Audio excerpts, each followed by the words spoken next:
The second challenge came in the form of the refugees. There were millions of refugees which came from Iraq, Syria, Afghanistan, Libya, and more than 65 lakh refugees. They reached on the shores of the European Union, and they wanted to settle in Europe, and the European countries, they just blocked their entries. They locked they closed their doors, and they did not want to help them. Only Germany was a little bit sympathetic with the refugees. Otherwise, they tried to deal with them in an inhuman way, and they believed that that so much number of the refugees, it would be an economic challenge for them. It would put huge burden on their economy. People will compete, right, for the jobs with the locals, and these people are terrorists, and they may spoil our environment. This was the second challenge. Third challenge, that now people are fed up of, right, giving more and more powers to European Union infrastructure. People now want to retain their sovereignty. The best example is that of Brexit. People did not want that every decision should be taken by that super forum, supranet. Okay, they want sovereignty, right, to be retained by these countries. And next was the economic crisis, when so many economies of Europe, they flung Greece, Ireland, France, Spain, and they had to be bailed out, given bailouts, and the largest bailout was given to Cyprus, Ireland, and therefore these were some of the challenges of the European Union. ASEAN, objective explained. Okay, innovative approach to achieve this objective. They also had their own approach. And what was that? They innovated ASEAN way. हमारा model क्या होगा? ASEAN वे. और ये model क्या होगा? ये model होगा ending the conflicts, promoting the economics, dialogues, discussions, mediation, conflict management, and avoidance, right, into the affairs of the other countries, जिसे कहते हैं नॉन इंटरफेरेंस. कि जब किसी मुल्क में अब आप मामलात में पंगा लेते हो तो ज़ाहिर है ताल्लुकात ख़राब होते हैं. तो इन्होंने कहा कि हम आज से we will not focus on politics but on negotiation, talks, mediation. This was their way, ASEAN way. And so what are their achievements? Yes, they achieved their objective. They also ended their political disputes. Number two, they say no, not politics first, economics first. बिल्कुल ये वाला formula कि let's become rich first and we will see politics later on. And when the people become rich, they forget, okay, the political disputes. So therefore, it's very important that you should put economics at the top and peace through economics. And so economics first, ASEAN way, okay, that was their approach. And their achievements, they have initially there were 5 countries, then there were 7 countries, then there were 10 countries, and then there were 3 other countries, 10 plus 3.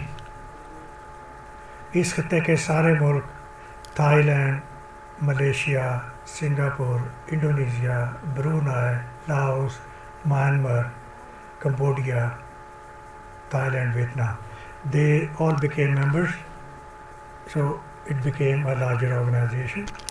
And 3, Japan, China,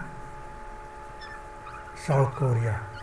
These 3 big economies, right, in this region, and they also had some grievances, right, with these 3 giant countries.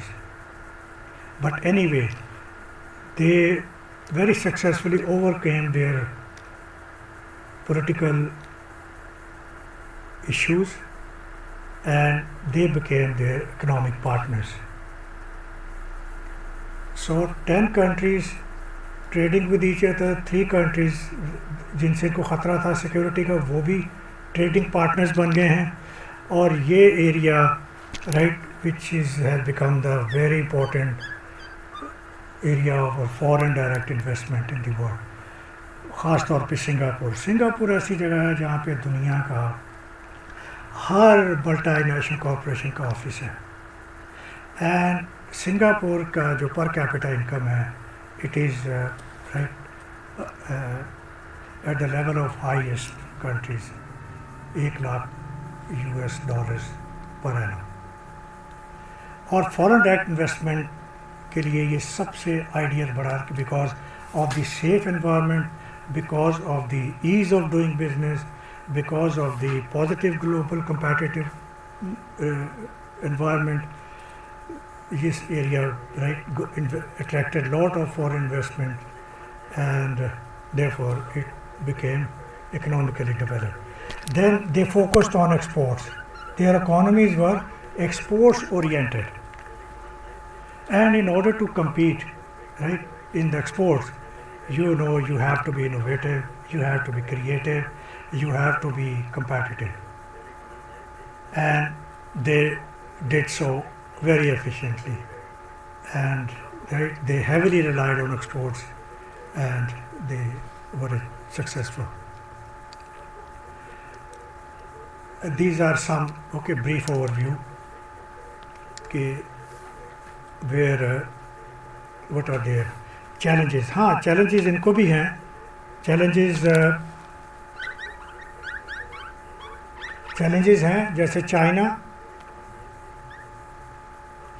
आजकल south Asia सी में जिस तरह वो China assert कर रहा है, और वहाँ पे ये जो नेबरिंग कंट्रीज़ आसियान की, वियतनाम से कॉन्फ्लिक्ट चल रहा है चाइना का, वो जो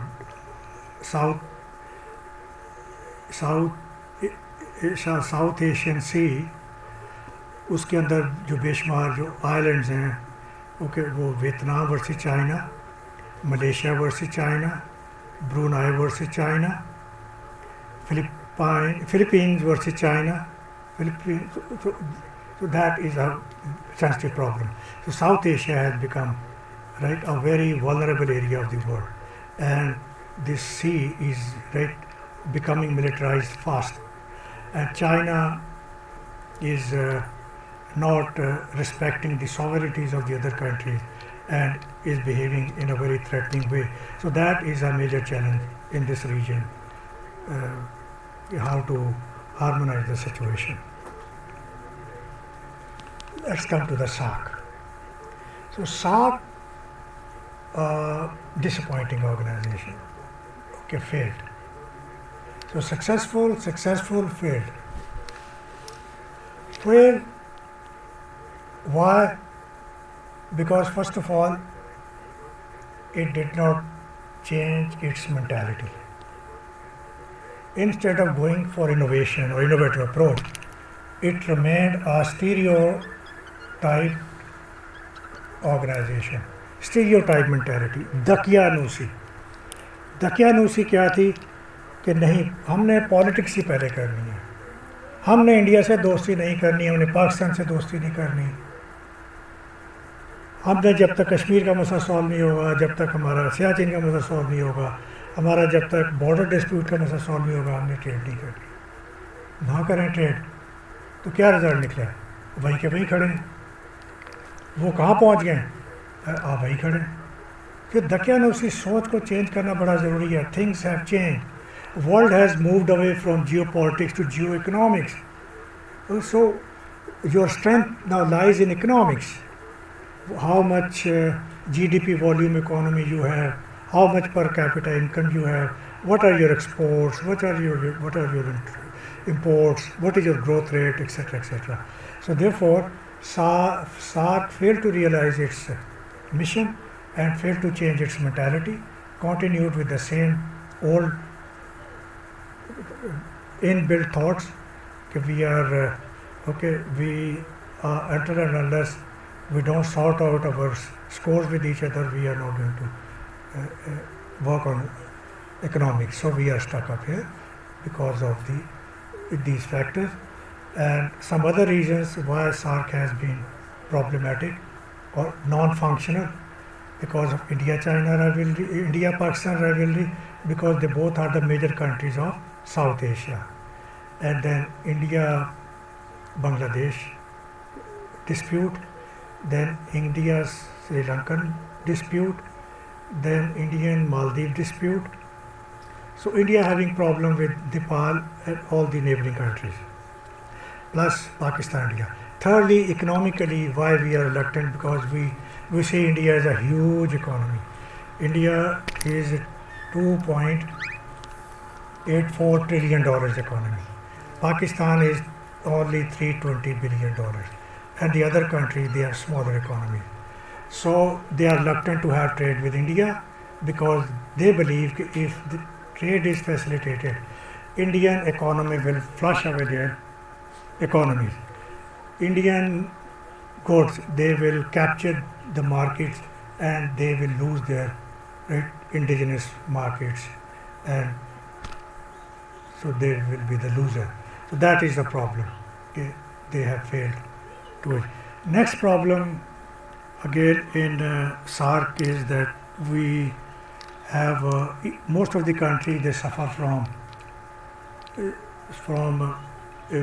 civil wars or the separatist movements, like hundreds separatist movements going on in India, Kashmiri separatist movements, right? Some of them in Pakistan. So these are the reasons that SARC has not been able to take off. Okay, ये इसके challenges हैं, achievements तो है नहीं इसकी कोई.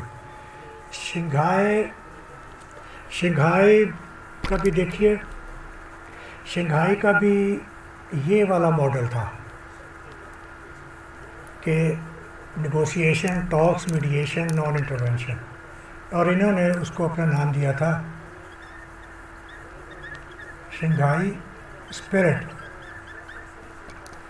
Innovative model, ASEAN way model, Shanghai spirit model, वही वाला नेगोशिएशन डायलॉग वो. और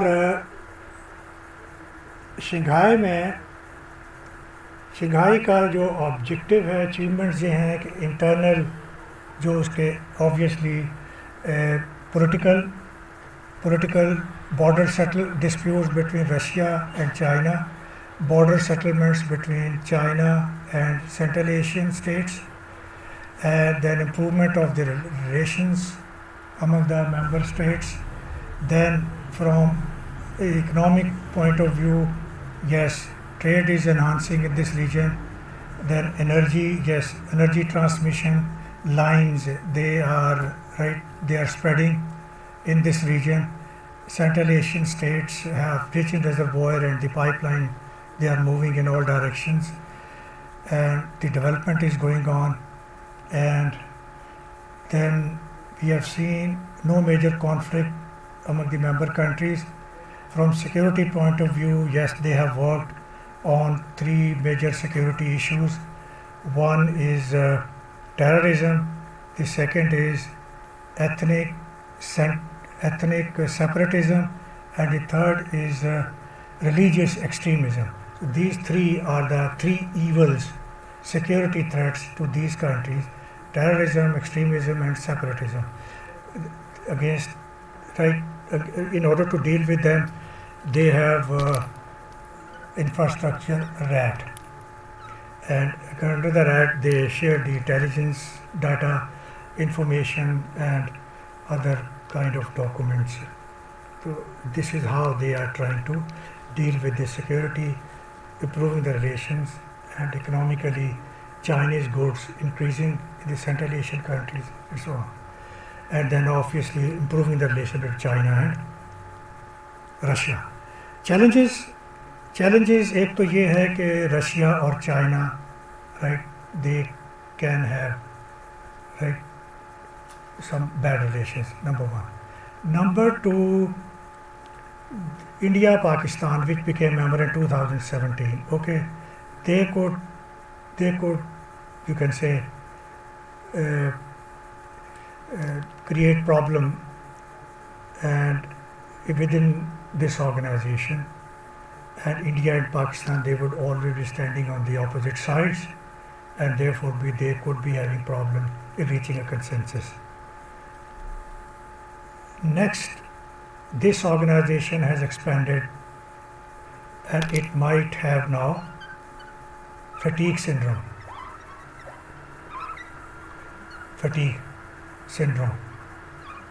जब बहुत ज़्यादा कोई चीज़ बढ़ जाती है तो वो फिर फटीग हो जाती है.